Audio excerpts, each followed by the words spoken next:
হযরত আবু হুরায়রা রাদিয়াল্লাহু হইতে বর্ণিত আছে যে রাসূল সাল্লাল্লাহু আলাইহি সাল্লাম ইরশাদ করিয়াছেন, বান্দা যখন কোনো গুনাহ করে তখন তাহার অন্তরে একটি কালো দাগ লাগিয়া যায়। তারপর যদি সে উক্ত গুনাহকে ছাড়িয়া দেয় এবং আল্লাহ তাআলার নিকট মাফ চাইয়া লয় এবং তওবা করিয়া লয়, তবে সেই কালো দাগ মুছিয়া অন্তর পরিষ্কার হইয়া যায়। আর যদি গুনাহের পর তওবা ও মাফ চাওয়ার পরিবর্তে আরও গুনাহ করে, তবে অন্তরের কালি আরও বাড়িয়া যায়, অবশেষে সমস্ত অন্তর ছাইয়া ফেলে।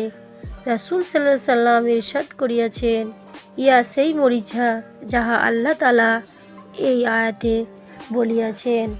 বন্ধুরা, আরও সুন্দর সুন্দর হাদিস শোনার জন্য চ্যানেলটি সাবস্ক্রাইব করে রাখবেন, বেশি বেশি করে শেয়ার করে অন্যদের শোনার সুযোগ